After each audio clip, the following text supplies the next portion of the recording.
దేవునికి మహిమ కలుగును గాక. Praise the Lord. హల్లెలూయా. ప్రభునందు ప్రియమైన యూట్యూబ్ ఛానల్ వీక్షిస్తున్న వారందరికీ కూడా ప్రభు యేసు నామములో మీ అందరికీ కూడా వందనాలు తెలియజేస్తున్నాను. ప్రియా దేవుని బిడ్డలారా, ఈ రోజు పరిశుద్ధ గ్రంథములో దైవవర్తమానాన్ని, దేవుని మాటను జ్ఞాపకం చేస్తున్నాం. పరిశుద్ధ గ్రంథము 89వ అధ్యాయములో 48వ వచనములో ఏమని రాయబడిందో తెలుసా పిల్లరా? మరణమును చూడక బ్రతుకు కోరువాడు ఎవడైనా ఉన్నాడా? Praise the Lord. ఈ మాట చాలా జాగ్రత్తగా ఉన్నారు. దేవుడు హెచ్చరిక పిల్లరా. ఈ కడవరి దినాల్లో దేవుడి ప్రేమ గురించి చెప్పడం లేదు, కానీ ఈ చివరి దినాల్లో రేపేమి సంభవించదో తెలియదు. థర్డ్ ప్రపంచ యుద్ధం రాబోతుంది, రెండవ రాకడ రాబోతుంది పిల్లరా. పరిస్థితుల ప్రకారముగా, గ్రంథం ప్రకారంగా మనం ఆలోచన చేస్తే చాలా దుర్దినాలు ఎదురవుతున్నాయి. కాబట్టి మరణమును చూడక బ్రతుకు కోరువాడు ఎవడైనా ఉన్నాడంటే భూమి మీద మరణాన్ని తప్పించుకునేవాడు, వాడి పేదవాడైనా, ధనవంతుడైనా, దరిద్రుడైనా, యాక్టర్ అయినా, ఆటగాడైనా, పాటగాడైనా, ఎవడైనా సరే ఏదో ఒక రోజున పుట్టినవాడు, జన్మించినవాడు మరణించక తప్పదు. Praise the Lord. కానీ భక్తులు మాత్రం మరణిస్తామన్న సంగతి ఎరిగి ఉండి కూడా, ప్రియమైన దేవుని బిడ్డలారా, దేవుని బిడ్డలైన వారేమి, అన్య జనాంగమైన వారేమి చచ్చిపోతామని తెలిసింది కూడా రెచ్చిపోతున్నా నేటి జనాంగానికి దేవుడు మాట సెలవిస్తున్నాడు. మరణమును చూడక బ్రతుకు కోరేవాడు ఎవడైనా ఉన్నాడంటే ఈ భూమి మీద ఏ ఒక్కడు లేడో. అలెగ్జాండర్ పిల్లరా గొప్ప యుద్ధ వీరుడు, అలాంటి ప్రపంచ దేశాలను గెలిచినటువంటి గొప్ప యుద్ధ వీరుడు అలెగ్జాండర్ పిల్లరా యుద్ధంలో ఓడిపోయి చనిపోలేదు, కానీ చిన్న దోమ కాటు వలన చనిపోయాడు అలెగ్జాండర్. రేపు మరణము నీకు ఎలా సంభవించునో తెలియదు కనుక దేవుడికి వార్నింగ్ ఇస్తున్నాడు పిల్లరా. మొబైల్ కూడా అప్పుడప్పుడు వార్నింగ్ ఇస్తూ ఉంటది. వార్నింగ్, ఈ సాఫ్ట్వేర్ సరి చేసుకోవాలి, డేంజర్ జోన్ లో ఉందని. అలాగనే గోదావరి ఉద్రిక్తంగా వస్తున్నప్పుడు, గోదావరి నది ఉధృతంగా పొంగుతున్నప్పుడు పిల్లరా, అక్కడ గవర్నమెంట్ వారు పిల్లరా హెచ్చరికలు ఇస్తారు, వార్నింగ్ ఇస్తారు. దేని మహిమ కలుగును గాక. దేవుని స్తోత్రం, దేవుని స్తోత్రం, దేని మహిమ కలుగును గాక. కానీ హెచ్చరికలు ఇస్తారు పిల్లరా. అలాగనే కరోనా సమయంలో కూడా హెచ్చరికలు జరిగింది. హ్యాండ్ వాష్ చేతులు కడుక్కోండి, మాస్క్ పెట్టుకోండి, శానిటైజర్లు వాడండి పిల్లరా. ఈ కడవరి దినాల్లో కూడా మరణము రాబోతుంది కనుక, అందరూ చచ్చిపోతారు కనుక దేవుడు సెలవిస్తున్నాడు. అంటే దేవుని యొక్క బిడ్డలే వారు ఎలా ఉండాలంటే, దేవుని మూలముగా కలిగిన నేత్రాశ, శరీరపిచ్చ, జీవడంబం వాటిని విడిచిపెట్టిన వాడు ధన్యుడు. దేని మహిమ కలుగును గాక. ఎందుకు చెప్తారంటే మరణము రెండు రకాలు. ఒకటిది బహిర్గత మరణము, శరీరం మునుపటి వల్ల మరణైపోతుంది, ఆత్మ తాను దయచేసిన దేవుని ఎందుకు విడలిపోతుంది. రెండో మరణం అంతర్గత మరణం. కాబట్టి పిల్లరా, శరీరం మరణించినా ఆత్మ చనిపోకూడదు కనుక నీవు లోకములో సిద్ధపడాలని ప్రభు హెచ్చరిస్తున్నాడు. నువ్వు మరణించడానికి సిద్ధంగా ఉన్నావు కనుక నీ ఆత్మను సిద్ధపాటు చేసుకోవాలని నా ప్రభు ఆశపడుతున్నాడు. ప్రభునందు ప్రియమైన దేవుని బిడ్డలారా, అందుకని మరణము నుండి తప్పించడానికి నా ప్రభు నిన్ను పిలుస్తున్నాడు. ప్రయాసపడి భారము మోయేవారులారా, మీరు నా యొద్దకు రండి, నీకు విశ్రాంతిని కలుగ చేయదని భూమి మీద బ్రతికి ఉన్నప్పుడే దేవుని పిలుపు నీకు దాని శుభవర్తమానాన్ని పంపిస్తున్నాడు. పిల్లరా, ప్రయాసపడి భారము మోయేవారులారా, మీరు నా యొద్దకు రండి అని దేవుడు పిలుస్తున్నాడు. లక్ష్య పెడుతున్నావా? ఇది 22 ఉంది మాట. హల్లెలూయా. ఏమనుందో తెలుసా పిల్లరా? 22 అధ్యాయము 21 వచనంలో సీమోనుల దేవుడు మాట్లాడుతున్న మాటలు, ఈ బాల్య దినమునందు దేవుడు పిలుస్తున్నాడు. ఖచ్చితంగా నా మాట వినకపోతేమని దేవుడు మాట్లాడుచున్నాడు. ప్రియమైన దేవుని సంగమా, ప్రయాసపడి భారముపై వల్ల రెండేనో ప్రభువు పిలుస్తున్నారు. నీవు బ్రతికుండగా దేవుని సన్నిధిలో సరెండర్ అవుతే నీ కొరకు అనేక నివాస స్థలము సిద్ధముగా ఉన్నాయి. ఆ బంగారు ద్వారం తెరవబడాలంటే పిల్లరా, భూమి మీద నీవు సిద్ధపడాలని ప్రభువు మాట్లాడుచున్నారు.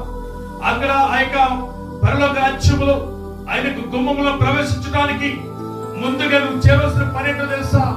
ఈ పాపాన్ని ఒప్పుకోవాలి, పాప విషయంలో పశ్చాత్తాపడాలి, పాపాన్ని విడిచిపెట్టాలని నా ప్రభువు మాట్లాడుచున్నాడు. ఎవడైతే పాపాన్ని ఒప్పుకోడో, పశ్చాత్తాపడడో, మరి ప్రియులరా మరి పాపాన్ని విడిచిపెట్టడో వాడికి మాత్రము దేవుని రాజ్యం లేదు అన్న ప్రభువు మాట్లాడుతున్నారు. పరిశుద్ధత లేకుండా ఏ ఒక్కడు పరలోక రాజ్యంలో ప్రవేశించలేడు. పరలోక రాజ్యంలో ప్రవేశించాలంటే భూమి మీద దేవుని సన్నిధిలో నిలబడాలని ఇష్టముగా. హల్లెలూయా, దేవుని మహిమ కలుగును గాక. నరునికి ఆయుష్కాలము 70 సంవత్సరాలు. పిల్లరా, కారణం ఒకప్పుడు ఇశ్రాయేలు 960 సంవత్సరాలు ఎవరో ఆయన జీవించారు. కానీ నాటి నాటికి నరునికి ఆయుష్కాలం ఏమైపోయిందంటే చివరికి గడ్డి పూలాగా మారిపోయింది. ఉదయం నుంచి నుంచి సాయంకాలం వాడిపోయాయి. గడ్డి పూలాంటి నీ మానవ జీవితంలో, నీ బ్రతుకులో పిల్లరా పరిశుద్ధాత్ముడు నీతో మాట్లాడుచున్నాడు. మరణములకు సంభవించబోతుందని మాట్లాడుచున్నాడు. మరణము హఠాత్తుగా రాబోతుందని మాట్లాడుతున్నాడు.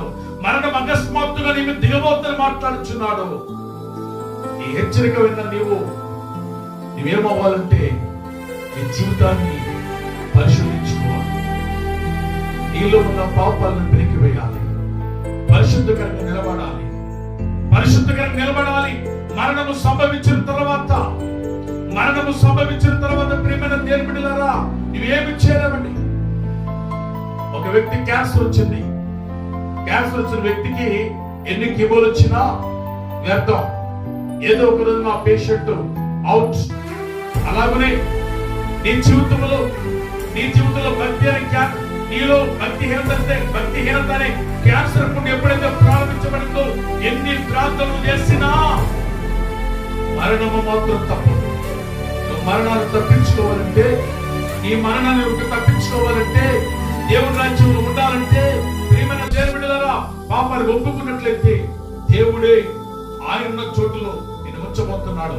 యోహాను సువార్తలో రాయబడిన మాటలు మీ గుడారంలో సిద్ధమవబోతున్నాయి కనుక ఇదిగో మీ కొరకు అనేక నివాస స్థలములు మీ కొరకు నేను ఏర్పాటు చేస్తున్నానని దేవుడు సెలవిస్తున్నాడు. ఇష్టముగా మరణము సంభవించబోతుంది. ఓ మరణమా నీ ముళ్ళు ఎక్కడా? ఓ మరణమా నీ విజయం ఎక్కడా? నరుడు ఓడిపోయాడు, నీకు నజరేయుడేసు గెలిచాడు నిన్ను. నజరేయుడేసు గెలిచాడు నిన్ను. ఓ మరణమా నీ ముళ్ళు ఎక్కడా? ఓ మరణమా నీ విజయం ఎక్కడా? ప్రభువును ప్రియమైన దేవుని బిడ్డలారా, అపోస్తలుడైన పౌలు మాట్లాడుతున్నాడు. ఎవరు మాట్లాడుతున్నా? బ్రతుకుట క్రీస్తు, చావైతే లాభం అని మాట్లాడుచున్నాడు. ఎవరి కొరకు బ్రతకాలి అంటే నీకు నాయుష్కాలము ప్రభు కొరకు బ్రతుకు. చాలా మంది నీ కొరకే నేను బ్రతుకుతున్నాను, నీకోసం నేను జీవిస్తున్నాను, నువ్వు లేకుండా నేను లేకుండా మాట్లాడుతాను. కానీ మరణము సంభవిస్తే దేవుని రాజ్యం కోల్పోతున్నాను, దేవుని సన్నిధిని పోగొట్టుకుంటున్న ప్రియమైన దేవుని బిడ్డలారా, మరణం సంభవించబోతుంది. ఏ ఒక్కడు కూడా మరణము మాత్రం విడిచిపెట్టదు. సిద్ధపడండి దయచేసి. మరణం రాబోతుంది. మేము బాగున్నాం అని అనుకుంటున్నారేమో, మేము క్షేమంగా ఉన్నాం, మాకేమీ కాదు అని అనుకుంటున్నారేమో. గ్రంథం మాట్లాడచ్చు, మరణము కిటికీ లేకుండా తొంగి చూస్తున్నట్టు. మరణము కిటికీ లేకుండా తొంగి చూస్తుంది. రేపేమో సంభవించదో తెలియదు. జాగ్రత్త ప్రభుత్వ ప్రియమైన దేవుని బిడ్డలారా, మరణము సంభవించబోతుంది కనుక మరణాన్ని తప్పించుకునేవాడు ఈ భూమి మీద ఏ ఒక్కడు లేడు కనుక సిద్ధపడదామా? ఎక్కడికి? జీవిత యాత్రలో తుఫాను రేగగా జీవిత నౌక కల్లోలమాయెనో. డాక్టర్ అన్నాడు కిడ్నీలు పోనాయి, జీవిత నౌక కల్లోలమాయెనో. కానీ నీ క్షామకాలం నీతో మాట్లాడుతానే, కానీ నా మాట వినకపోవుట నీకు బాల్యం నుండి వాడిక నీ క్షామకాలం నేను నీతో మాట్లాడుతాను, నా మాట వినలేదని ప్రభువు మాట్లాడుతున్నాను. 22 మాట్లాడుతున్నాడు. ప్రయాసపడి భారమయ్యే వాళ్ళరా మీ నా యొద్దకు రండి అని ప్రభువు పిలుస్తున్నారు. ప్రభువునందు పిల్లరా, 3 సంవత్సరాల క్రితం కరోనా విజృంభించింది. గొప్ప గొప్ప ధనవంతులు చనిపోయారు, గొప్ప గొప్ప గాయకులు చనిపోయారు, అధికారులు చనిపోయారు. పిల్లరా, ఎవడైనా తప్పించగలిగాడా? ఇవాళ దేవుని రాజ్యం రాబోతుంది, మరణం నీకు సంభవించబోతుంది. అందరూ కూడా ఆయుధపడదాం, మన ఆత్మ సిద్ధం చేసుకుందాం. పరిశుద్ధాత్మ మిమ్మల్ని దేవుడు దీవించును గాక. చిన్న ప్రార్థన, తల వంచండి. మమ్మల్ని మిక్కిలిగా ప్రేమించిన నా ప్రియ పరలోక తండ్రి, మీ ఘనమైన విలువైన మీ బంగారు పదము పొందున్నారు ప్రభా. యవనస్తులేమి, వృద్ధులేమి, అయా ఎవరైనా సరే ప్రతి ఒక్కరు కూడా ఆత్మ దిద్దుబాటు, ఆత్మ సిద్ధపడదయించమని ప్రార్థిస్తున్నాను. రాజ్యం సమీపం ముందు ఇదిగో త్వరగా వచ్చుచున్నాను సెలవిస్తున్నారు. అందరి బట్టి వందనాలు. యవనస్తులు మీ కార్యం కోసం దయచేయండి అయా. నశించిపోతున్న ఈ లోకములో ఈ వాక్యం ద్వారా బ్రతికించండి. ఈ వాక్యాన్ని ప్రభువా నైనా అవి వాక్యాన్ని ఆకర్షించదని దయచేయమని, పాపాన్ని విడిచి పరిశుద్ధ లోకం వైపు తిరగడానికి కృపను అనుగ్రహించమని, ఈ దైవర్తమానమైన ప్రతి కుటుంబాన్ని ఐశ్వర్యించి గణపరచ మహిమపరచమని యేసు నామములో అడుగుచున్నాను పరమ తండ్రి. Amen, amen. Praise the lord.